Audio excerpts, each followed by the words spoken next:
तो एवरीवन, कैसे हैं आप सभी। स्वागत है आपका मेरे नए वीडियो में। तो यार, होप सो आप मेरी सीरीज देख ही रहे होंगे। दो सीरीज हमने कंप्लीट कर ली है, एक पॉजिटिव माइंडसेट सीरीज और दूसरी build your self series. Positive mindset series में हमने बताया कि भाई पॉजिटिविटी जरूरी है, पॉजिटिव माइंडसेट कैसे रखें ताकि चीज़ें बेहतर हो जाएं। ज्ञान नहीं दिया, पॉजिटिविटी फैलाने की कोशिश की।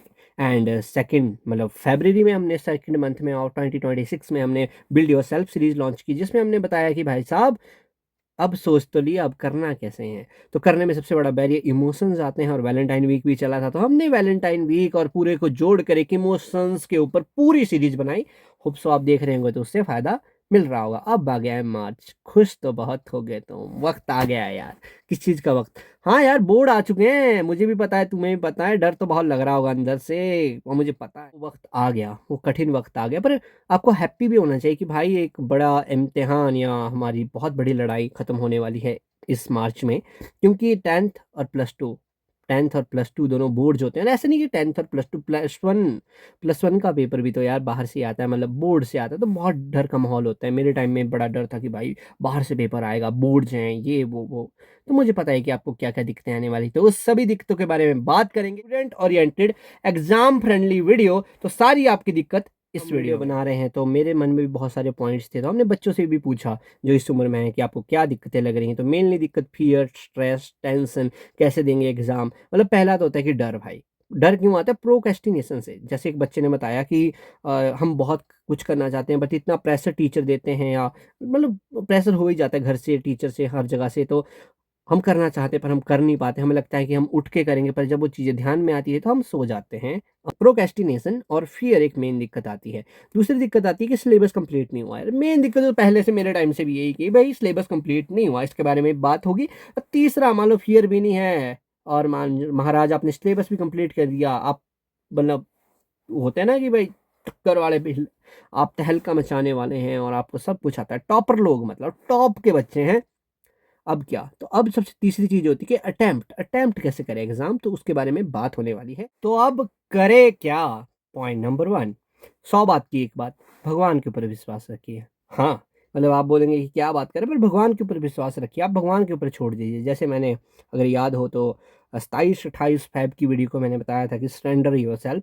तो अगर आप वो देखेंगे तो आप ये बात समझ जाएंगे कि भगवान के ऊपर विश्वास रखिए यार, भगवान आपको टूटने नहीं देंगे। बस आप भगवान के ऊपर विश्वास रखिए, कर्म किए जाए फल की चिंता ना करें, पर शर्त है कि आप कर्म कर रहे हो और भगवान के ऊपर छोड़ दीजिए। Move to the next point. Second point कि यार सिलेबस सबसे इंपॉर्टेंट चीज होती है। सिलेबस तो सिलेबस अगर पूरा नहीं है तो क्या करे, पूरा है तो क्या करेगा, पूरा हुआ तो भाई टेंशन किस बात की, तब तो रिवाइज कर भाई। तो पर अगर सिलेबस कंप्लीट नहीं है तो क्या करें? तो आपको दो तीन चीजें करनी है जो मैं स्कूल से लेकर एमएससी तक फॉलो कर रहा हूँ, और उसमें कभी मैं मात नहीं खाई। तो अगर आपका सिलेबस कंप्लीट नहीं है तो आपको तीन चीजें करनी है। क्या?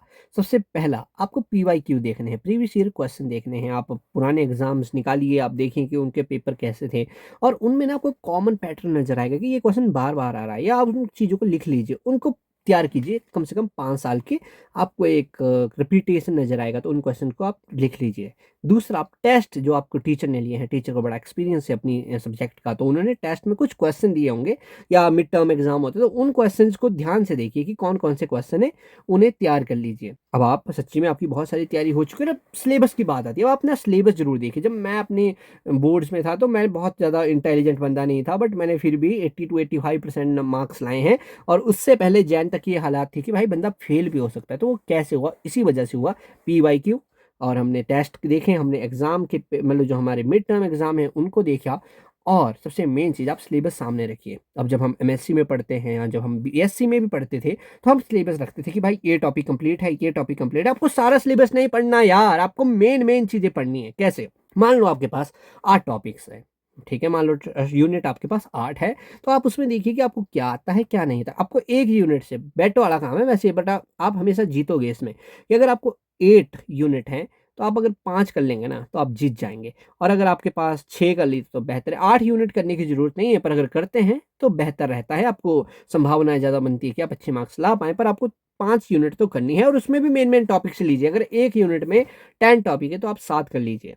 और मैं तो कहता हूँ, मेरा आज भी ये रूल है कि पूरे सिलेबस में, जैसे मान लो मेरा फिजियोलॉजी, प्लांट फिजियोलॉजी या कोई भी टॉपिक ले लीजिए, चाहे आप प्लांट फिजियोलॉजी ले लीजिए, आप साइटोजेनेटिक्स ले लीजिए, अपनी बात कर रहा हूँ, तो मैं ऐसा ही करता हूँ कि भाई पूरा सिलेबस नहीं पढ़ना, मेन मेन टॉपिक उठाए। अगर मान लो 5 से 8 टॉपिक है तो मैं, मेरे को ये होता है कि 5 मेरे क्लियर है, 3 का देख लेंगे। पर इसमें एक गेम है, अब आपको क्या करना है कि हर एक यूनिट के 2 से 3 टॉपिक चक लीजिए, उठा लीजिए। तो हम लोग एक मिक्सचर सा बनाइए कि आपको हर चीज़ आती भी है और नहीं भी आती।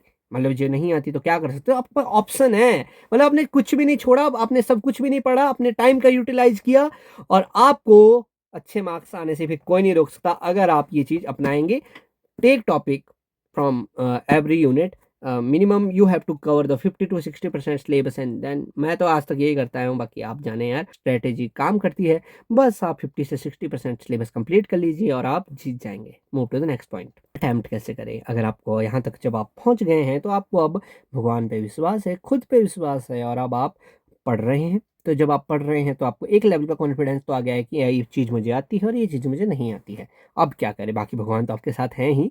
एंड अब अटेम्प्ट की बात आती है। मेरा एक रूल रहता है कि जब मैं पेपर देता हूँ तो भगवान का ध्यान करता हूँ, पानी जरूर पीता हूँ। पानी जरूर पिए साथियों, अपनी बॉटल, अपना कार्डबोर्ड, अपना पेन साथ में रखिए। एक वीडियो भी आ रहा है कि बेस्ट पेन फॉर एग्जाम, वो भी देखना ना भूलिएगा, under 50। But the main thing is that कि अपना सामान अपने साथ रखिए, अपनी बॉटल अपने साथ रखिए। पानी पीने से बहुत ज़्यादा फायदा होता है साथियों, दिमाग चलता है बहुत जल्द, तो पानी जरूर साथ रखिए। वॉशरूम जरूर जाइए। मैं एक एडिशनल ये अटैम्प्ट से, मतलब अटेम्प्ट में इसमें बहुत फर्क पड़ता है। आप बोलेंगे कि ये क्या बात बता रहा भाई, इस अटेम्प्ट में इसमें 90% फर्क पड़ जाता है, तो तब ये चीज़ इंपॉर्टेंट है। वॉशरूम जरूर जाइए पेपर से पहले, और अगर पेपर में कोई अलाउ करता है तो मतलब आप जा सकते हैं, नहीं जा सकते तो पहले उस चीज़ की तैयारी रखिए, टीचर से पहले पूछ लीजिएगा, या अगर आप +2 में हैं तब तो टीचर जाने देंगे। And important thing is that कि, तो साथियों, आपको पानी पीना है, आपको वॉशरूम जाना है। क्यों जाना है, मतलब मेन मोटो है रिलैक्स होने से। आपको डरना नहीं पेपर देने में कि पेपर हो गया अब क्या करें, अब क्या करें। नहीं नहीं नहीं नहीं, आपने, मैं हमेशा ये करता हूँ कि भाई साहब पेपर आ गया, सब डर रहे होते। पहले जब एग्जाम होते थे +1 +2 कॉलेज में, कौन इसका क्या आंसर है, पहले का क्या आंसर है, टिक दिमाग खाते थे ना, कि अब तो नहीं आते, बट पहले ए का बी का क्या हो गया, क्या हो गया, देख देख देख। मैं बोलता भाई शांत रह, ठंड रखा भाई, 3 घंटे तेरे पास, ये 5 सेकंड में 10 सेकंड में नहीं हिलना है हमने, है ना। तो सबसे पहले पानी पीजिए, वॉशरूम जाइए एंड रिलैक्स होइए। एंड जैसे ही, मेरा तो रूल है कि कोई क्वेश्चन पेपर या आता है, आंसर शीट आती है, तो सबसे पहले आप आंसर शीट भरिए अपना। उसमें गलती मत करिएगा। एडमिट कार्ड जैसे आता है तो उसका रोल नंबर ध्यान से भरिए, टीचर को भी पूछिए। सब कुछ लोग कहते हैं कि बेवकूफ़ाना हरकत है, नहीं, टीचर से जरूर पूछिए कि क्या मैंने जो भरा है वो ठीक है। डबल चेक करा लीजिए, बेहतर ही होगा। इसमें प्लस ही है, माइनस नहीं। कुछ लोग कहते हैं कि बेवकूफ़ लगते हैं, पर ऐसा बेवकूफ़ लगना ज़्यादा बेहतर है कि हम एक बड़ी गलती कर रहे होंगे। And then what we have to do, कि पानी पी लिया, वॉशरूम जा गए, अब जब हमने आंसर शीट भर लिए, रिलैक्स हो गए, भगवान का ध्यान कर लिया, अब हमें क्वेश्चन पेपर देखना है। और अब आप पाओगे कि इसमें से आपको कुछ क्वेश्चन आते हैं और कुछ नहीं आते। अब गेम पलटेगा कैसे, कि जो आते हैं वो तो ठीक है, हमारा ध्यान ना पॉजिटिव पे नहीं जाता, हमारा ध्यान नेगेटिव पे जाता है। मैंने ये चीज़ बहुत नोटिस की, खुद के साथ भी ऐसा ही होता था कि मतलब जो पूरा क्वेश्चन पेपर है ना, उसमें से 20% नहीं आता, 80% आता है। और अब मैं 20% के लिए परेशान हो रहा हूँ, 80% को भूल जा रहा हूँ। ये सबसे बड़ी गलती है कि भाई जो है उसको तो अच्छे से कर, 20% नहीं भी हुआ तो क्या हो गया, 80% नंबर तो तेरे हाथ में है। तो हमने 20% पे ध्यान नहीं देना, हमने 80% पे ध्यान देना है, और हमने स्ट्रेटेजिकली अटेम्प्ट करना है। अब वो कैसे करें, कि मान लो आपको 5 क्वेश्चन आते हैं 8 में से, तो अब क्या करें। अब आप पहले 5 क्वेश्चन में देखिए कि हम इसको कैसे अटेम्प्ट कर सकते हैं बेहतरीन तरीके से, उनको अटेम्प्ट करने का प्रयास करिए। अब आप बोलेंगे कि ये तो सब बताते हैं, अब इसमें हैक क्या है। अपने साथ एक घड़ी रखिए और आप टाइम नोट कीजिए, जो आपका आता है उसको आप जल्दी नहीं करना है, नहीं करना है भाई साहब। सब बोलते हैं जल्दी करो, नहीं करना है जल्दी, इसको आराम से करना है। जो आपको आता है उसको आराम से करिए, मतलब इतना भी नहीं कि टाइम ही चला गया। जो आपको 20% नहीं आ रहा, उसके लिए आप बहुत कम वक्त दीजिए, पर उसे करना जरूर है। अटेम्प्टेशन इज नेसेसरी। अगर आप पूरा पेपर अटेम्प्ट नहीं करते तो गेम नहीं बनती। तो आपको पूरा पेपर तो अटेम्प्ट करना है, पर कैसे, कि 80% के ऊपर ध्यान देना है, 20% के ऊपर ध्यान नहीं देना है। अभी बाद आता है साथियों टाइम मैनेजमेंट। टाइम मैनेज कैसे करें, that is the most important thing. अगर आप टाइम मैनेज नहीं करते तो अच्छे अच्छे, अगर आप खिलाड़ी हैं पेपर में, तो भी अच्छा नहीं कर पाएंगे। और अगर आपने टाइम मैनेज कर लिया तो हो सकता है कि आपका पेपर पहले से ज़्यादा बेहतर हो जाए। तो वो कैसे करें, कि if you have to complete your 5 question in exam, अगर आपको 5 क्वेश्चन कंप्लीट करने हैं तो आपके पास 3 घंटे हैं, तो क्या करें। सबसे पहले 1 घंटा 30 मिनट में आप कोशिश करिए कि 2 क्वेश्चन हो जाए, और अगर नहीं हो पा रहे हैं तो एक क्वेश्चन और जो दूसरे क्वेश्चन का हाफ है वो कंप्लीट तो होना ही चाहिए। मतलब यार हाफ टाइम हो गया, अगर आपका 2 क्वेश्चन नहीं कंप्लीट हो तो बड़ा कठिन बात है ये, पर होता है ऐसा, ऐसा नहीं है, मेरे साथ भी ऐसा होता है कि 1 घंटा 30 मिनट में 2 क्वेश्चन नहीं होते। अब क्या करें, अब टेंशन नहीं लेनी है। आप कोशिश करिए कि 3 क्वेश्चन कंप्लीट करने में 2 घंटे के अंदर। हाँ, अब आप बोलेंगे कि 2 क्वेश्चन कैसे होंगे? मैंने बताया ना कि आपको 5 में से 5 क्वेश्चन थोड़ी आते हैं अच्छे से। आपको 2 या 3 क्वेश्चन आते हैं, तो जो अच्छे से आता है पहले उसे करिए। तो कोशिश करिए कि 2 से 3 क्वेश्चन आप 2 घंटे में कर पाएँ। अब बचा 1 घंटा, उसके बाद क्या करना है? बाद साथियों आप ये कर सकते हैं कि अब वॉशरूम जाइए। अब जाना है वॉशरूम, अगर अलाउ कर रहे हैं, अगर नहीं कर रहे तो it depends upon that thing, but तो यूजुअली अलाउ कर ही देते हैं। पर ये देखना है कि टाइम कितना है। कई बार मैं टाइम मैनेजमेंट आपके हाथ में, कि आप 1 घंटे में 2 क्वेश्चन कर सकते हैं। इट ऑल डिपेंड कि अगर आपको वो क्वेश्चन नहीं आ रहा तो आप वॉशरूम जाइए, वरना नहीं जाइए। अगर तो बहुत ही आ गया है तब तो वो तो आपकी इच्छा है यार, क्या। बट यही है कि अगर आपको वो 2 क्वेश्चन आते हैं तब तो नहीं जाइए, अगर आपको वॉशरूम जाने की जल्दी नहीं है।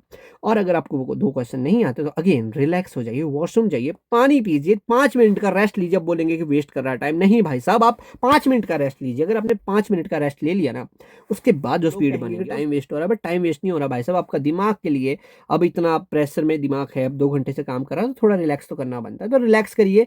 बहुत बारी तो ऐसा भी हुआ है कि भाई मैं एग्जाम हॉल में और टीचर बोल रही है कि भाई जल्दी कर, तेरे को क्या ठंड पड़ी भाई, तू लंगर में थोड़ी आया है, तू पेपर देने आया। मैं बताऊँ, मैं कहा सर 2 मिनट रुकिए, मैं आराम कर रहा हूँ, ठंडा पानी पूनी पी के, पानी से याद आ गया पानी पीना है, पेपर देता था मैं, मेरा अच्छा ही होता था। तो अब आपने पानी पी लिया है, मैंने पी लिया, तो अब आपने पानी पी लिया है, अब आप अच्छे से एग्जाम दे सकते हैं। इसके बाद जो एक कोर स्किल रहती है एग्जाम देने के लिए, कि क्वेश्चन की डिजाइनिंग। क्वेश्चन की डिजाइनिंग का मतलब नहीं, आंसर की डिजाइनिंग। क्वेश्चन की डिजाइनिंग इसलिए कहा क्योंकि अगर आप क्वेश्चन को नहीं समझ पाए तो आंसर कैसे डिजाइन करेंगे। चीजों का पैटर्न ना सेम ही होता है, जैसे मास्टर साइकिल, तो आप उसमें देख सकते हैं, या प्लांट, आप किसी की भी बात कर रहे हो, अगर मान लो आप प्लांट, मतलब मेंडल के इफेक्ट की बात कर रहे हो, मैं साइंस से हूँ तो साइंस की बात करूंगा, तो मेंडल के अगर 3 लॉ दे रहे तो आप पहले सोच के आ सकते हैं कि भाई law of independent assortment, law of segregation या लॉ ऑफ डोमिनेंस आप कैसे लिखेंगे, कैसे बात करेंगे। चीजें पहले से थोड़ा डिजाइन करके जाएंगे तो आसानी होगी। मोस्ट ऑफ द एग्जाम्स में अलाउ होता है, बाकी मुझे नहीं पता आपके बोर्ड कौन से हैं, बट आप क्या कीजिए, पेंसिल जरूर लेके जाइए, और जैसे मान लो क्वेश्चन आया मेंडल के लॉ, तो आप साइड में लिख दीजिए लॉ ऑफ डोमिनेंस, इसमें क्या लिखना है, इसका एग्जाम्पल क्या रहेगा, लॉ ऑफ सेग्रीगेशन क्या लिखना है, इसका एग्जाम्पल क्या है। हाँ, पर ये देखिएगा कि ऐसा ना हो कि नकल मानी जाए, भाई उस चीज का आप ध्यान रखें, बट वैसे नकल नहीं मानी जाती, आप अपने लिए लिखिए, रफ वर्क जैसे होता है, और उसमें पर बाद में मिटा दीजिएगा। ऐसा ना हो कि बंदा, वही है कि एग्जामिनर कई बार नकल भी समझ सकते हैं, बट आप साइड में लिखिए कि मेन मेन हाईलाइट पॉइंट क्या है, ताकि आप भूल ना जाए। क्योंकि कई बार हम सोचते रहते हैं कि यार इसके बाद क्या आएगा, लिखूं कि नहीं लिखूं, पेज बचेगा या नहीं, चीजें होने लग जाती है। तो ऐसा ना करें, आप पहले से ही पॉइंट वाइज बना के चले। इसको कहते हैं आंसर की डिजाइनिंग। जैसे होता है ना कि टाइटल, बॉडी और एंड, इसको आप अच्छे से डिजाइन करिए तो एग्जाम, मतलब एग्जाम देना आसान हो जाएगा, अटेम्प्ट करना आसान हो जाएगा, टाइम भी बचेगा और नंबर भी ज्यादा आ जाएंगे। अब मैं वो वाले पॉइंट नहीं लूंगा इसमें कि भाई डायग्राम बनाओ, वो तो करना ही है, but you have to focus on this skill too. तो move to the last point की तरफ, जो कि था फियर, डर। तो भाई साहब अब हम बहुत सारे पॉइंट कर चुके हैं, अब हमने बहुत सारी चीजें अपने जीवन में कर ली है, अब डर किस बात का। हमने मेहनत कर ली है, हमने क्वेश्चन आंसर की डिजाइनिंग कर ली है, हमने स्टेप वाइज चले हैं और अपनी पूरी जान लगा दी है भाई। अब जान लगाने का वक्त है साथियों। अगर आपने अब जान नहीं लगाई तो कब लगाओगे यार, अब तो बोर्ड जा चुके हैं, और डिसाइडिंग फैक्टर होता है बोर्ड, चाहे कुछ बोलो सोसाइटी के नजरिए से, चाहे खुद के नजरिए से, तो बोर्ड एक इंपॉर्टेंट फैक्टर है। तो अब तो पूरी जान लगा दो यार। और अब जब आपने जान लगा ही दी है तो डर किस बात का यार, अब जो कर सकते थे वो हमने कर दिया, जो कर सकते थे वो हमने कर दिया, अब किस बात का डर। अब जो देखा जाएगा भगवान देखे, कर्मण्येवादी का रस्ते माँ फलेषु कदाचन, जय श्री कृष्ण। आप जो करेंगे वो कृष्ण करेंगे, भगवान करेंगे, हमारा काम था कर्म करना, बाकी भगवान के हाथ में है। एक और पॉइंट जो रह गया, नेक्स्ट पॉइंट इज दैट, कि अब आपके लिए एक और बोनस पॉइंट है। क्या बोनस पॉइंट ये है कि जैसे आप +2 में है तो 8 एग्जाम होंगे आपके, ज़्यादा कम भी होते, पर जैसे आपने मान लो 5 एग्जाम है आपके या 4 हैं, तो पहले एग्जाम में देखिए कि आपने क्या गलतियां की, या आपका एक्सपेक्टेशन वर्सेस रियलिटी क्या रही। अगर आपकी एक्सपेक्टेशन वर्सेस रियलिटी क्या रही, अगर तो 50-80 है तो ठीक है। अगर आपका होगा कि 100 सोचा था और 20, तो दिक्कत है भाई, किसी फॉर्मूले में आप फंस रहे हो, इन 5 पॉइंटों में से आप कुछ गलत कर रहे होंगे पक्का। तो आप ये देखिए कि कहाँ मैं गलत कर रहा हूँ, और अगले पेपर को ना उससे ज्यादा तैयारी करिए। ज्यादा तैयारी का मतलब ये नहीं है कि रोटी पानी छोड़ के चले गए, ज्यादा तैयारी का मतलब ये है कि आप कॉन्शियसली थिंक कर रहे हैं, ओवर थिंक नहीं कर रहे हैं कि कहाँ मैं गलत था, कि जब आप स्ट्रैटेजी प्रिपेयर कर रहे हो, जब आप क्वेश्चन को चूज़ कर रहे हो, वहाँ पे आप दिक्कत में फँस रहे हो या वो आपकी गलती हो, तो उन चीज़ों के ऊपर ध्यान देना है कि कहाँ मैंने गलत किया। और ये बात ध्यान रखिए कि भाई जितने भी पेपर आपके होंगे ना, 1, 2, 3, 4, 5 या मतलब 2 से 3 पेपर तो ऐसे होंगे जो बहुत मुश्किल आएँगे। तो ये ध्यान रखिएगा पहले से कि अगर पहला पेपर आसान आया है, तो दूसरा मुश्किल आ सकता है। तीसरा अगर मुश्किल आया है, तो थोड़ा एक्सपेक्टेशन यही रहती है कि चौथा आसान आएगा या मीडियम लेवल का आ सकता है। तो ये ध्यान रखिए कि मुश्किल पेपर आएगा। करना क्या है, बस अटेम्प्टेशन की स्किल है सारी। अगर आपने अटेम्प्टेशन करना सीख लिया तो मुश्किल पेपर भी आसान बन जाता है और आसान पेपर भी मुश्किल हो जाता है अगर ये स्किल ना आए। मुझे लगता है कि आज के लिए ये वीडियो कंप्लीट है, क्योंकि मैंने most of the main point बता दिए हैं। ऐसे वीडियोज आते रहेंगे और अगर कोई भी आपकी दिक्कत है, कोई भी क्वेरी है, आप कमेंट में बता सकते हैं। हम उन टॉपिक्स के ऊपर वीडियो बनाएंगे और ये पूरा चैनल स्टूडेंट ओरिएंटेड है और स्टूडेंट के ऊपर बात होगी। आप फ्रीली यहाँ पे बात कर सकते हैं। आज के लिए इतना ही। Hope so this video is valuable for you. Thank you for watching. Take care. Bye bye. See you soon. All the best for your exam. Thank you for watching. Bye.